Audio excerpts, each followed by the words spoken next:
everyone, welcome to my channel. So in this video I want to talk about I think mainly two things.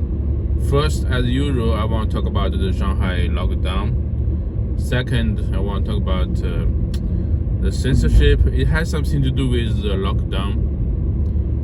First, let's talk about the lockdown. But in Chinese media, they don't tell you that it is a lockdown. It's called they use the phrase static management, 静态管理. Yes, static as opposed to dynamic. Static management. It is lockdown, but they use different words.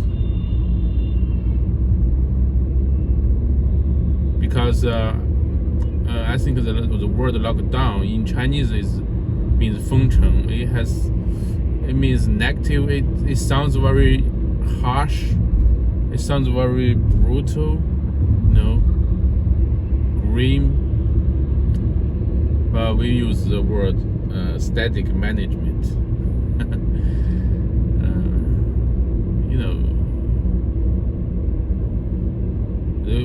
The government, they want you to think, even though the situation is quite dire, they want you to think from a good perspective. So most Shanghainese has been under lockdown for over 40 years. Sorry, 40 days. But the good news is now, for the past 3 or 4 days, the cases are dropping. That means that the turning point has appeared. It's turning. Before the numbers are growing, but now the numbers are dropping. Most Shanghainese has been locked down for over 40 days. Maybe there is another 2 or 3 weeks ahead of them. But in some parts of Shanghai, the people can't go outside. If the complex has no confirmed case for a few consecutive days, people can't move. And some factories are back to production. For example, Tesla. You know how important Tesla is to Shanghai. But still, most Shanghainese are still under lockdown. And after the lockdown, there will be a lot of people leaving Shanghai. There will be a lot of foreigners leaving China. And the migrant workers, people not born in Shanghai, many of them will go. You think about this. Some the migrant workers, they came to Shanghai to get higher pay. Most of them they do like day job. The salaries, the base salary is low. Okay. They earn more by working more, but 40 days or 2 months probably lockdown means that they get little to nothing, and they have to pay very high amount of money to buy food, to pay the rent. Okay. And the government, the allocation, the government freebies are not enough. Even though the government provides some free food, free vegetables, necessities, but it's not enough. What you now, in the camera, you are seeing like people selling watermelons. and you have people just park their cars just to buy watermelon. This place is called Nanwangdian. It is famous for watermelon. Now it's just the beginning. The watermelon selling period lasts for 2 months. Now the price is high. The watermelon price is high because scarcity. It is rare. Now the weather is not very hot. There isn't a lot of local watermelon on the market, so the price is high. And the farmers all want to sell at higher price, so they want to sell as quick as they can because the prices will go down.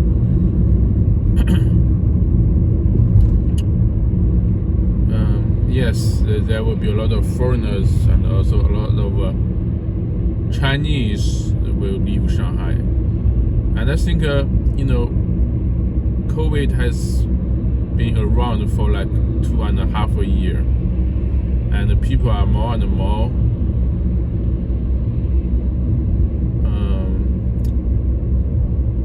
disillusioned by the promises of the big city. And big cities, it's easier. A lot of big cities in China, most big cities has gone through lockdowns. But in counties, in rural areas, even lockdown doesn't really mean much to them because first, there isn't a lot of lockdowns in rural areas. There isn't a lot of people. There isn't a lot of traffic. There isn't a lot of migrant people, like travel people. Second, even if they are locked down, they can still do their farm work. They can still sustain on themselves.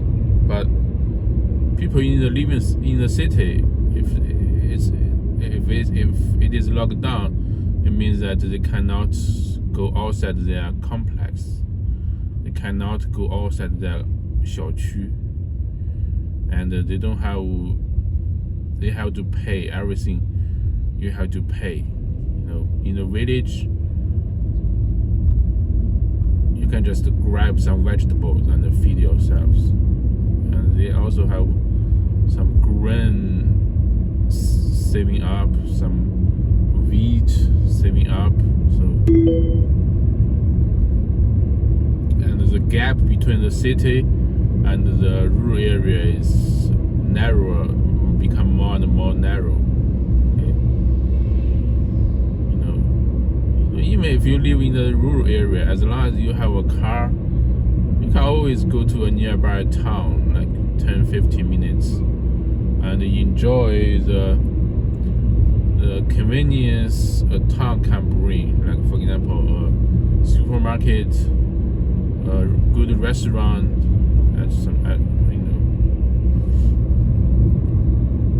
Now, not only Shanghai, a lot of cities are under lockdown. Suzhou, the neighboring city of Shanghai, Suzhou, Hangzhou, and Jinan. Jinan is under partial lockdown.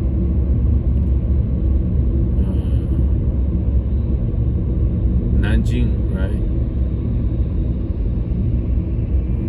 And Shanghai is not the worst case. Today I read from an article, in the city of Ruili. You probably never heard of the Ruili, Ruili.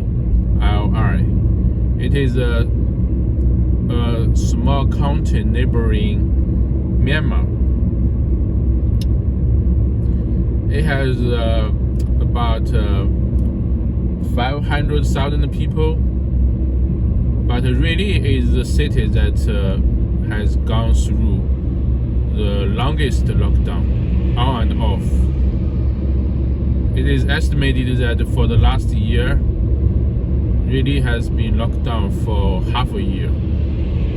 Not all the time, but on and off for half a year, because really there are a lot of people, coming from Myanmar. It is really is at the border to Myanmar. A lot of people, they will secretly go through the border and go to that small city. So people life in Ruili is tough. So after a year, the population of Ruili has shrunk to almost half of what it used to be, and that is for a small city. You will imagine how many people will leave Shanghai after this. They are leaving it right now as I'm doing this video, because some complexes are free. People can move. As soon as they can move, they will leave. They will leave to their hometown. If he's a foreigner, he will leave to his native country, because things are difficult in Shanghai. And despite of this, you cannot talk bad about this. So that segues to my second topic today, is like censorship. Wang Sicong, who has 40 million fans on Weibo, has been banned, has been deplatformed, because he said that on Weibo that I will not cooperate with the government policies of strict testing or lockdown, something like that. And because he said that, and he's an influencer, he's the son of the Wang Jianli, one of the richest people in China. Wang Jianli is the founder of Wanda Group. Okay, so he is quite famous, very famous. Now because of that, not only his Weibo account is disabled, some people say that his personal WeChat account is also disabled. So that is what I mean by the censorship of China. Even though life is hard, you can complain a little bit, but you can't complain too much, especially if you are an influencer. The worst thing that CCP want to see is an influencer influencing you. Especially he's kind of he kind of disagree with what the government. The government line is that the zero tolerance is necessary. The government line is that whenever there is a case and wherever there is a case, we will have to lock down. We will have to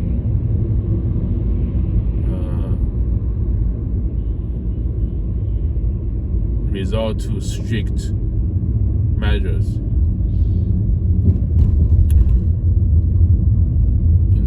At the expense of the economy, right? The economy has already suffered.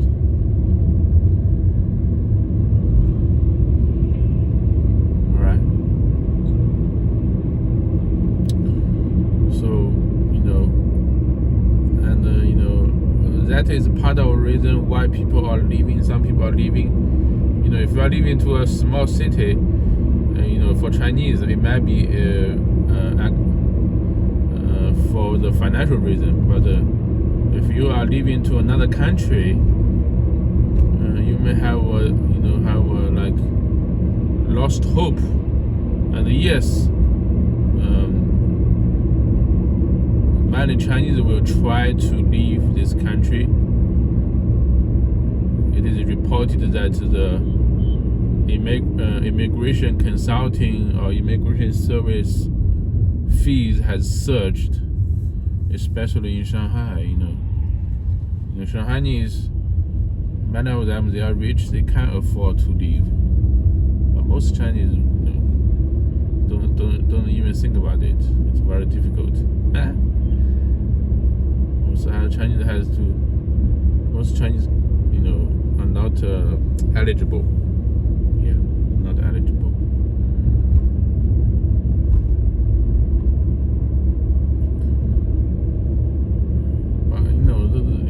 But the priority of of the government is not prosperity; it is stability.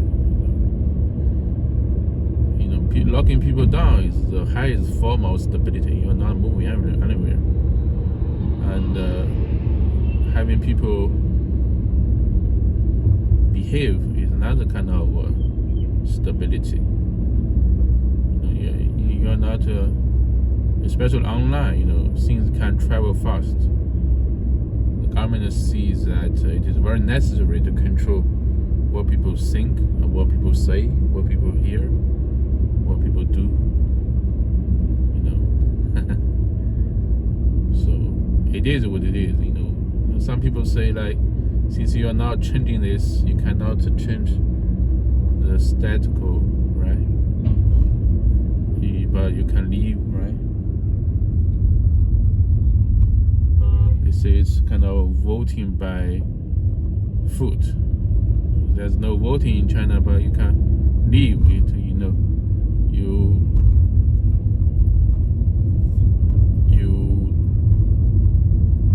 say what you want. You say your stance by leaving. So I think that is what I have to say for this video. Again, thanks for watching, and subscribe, like, and share this video.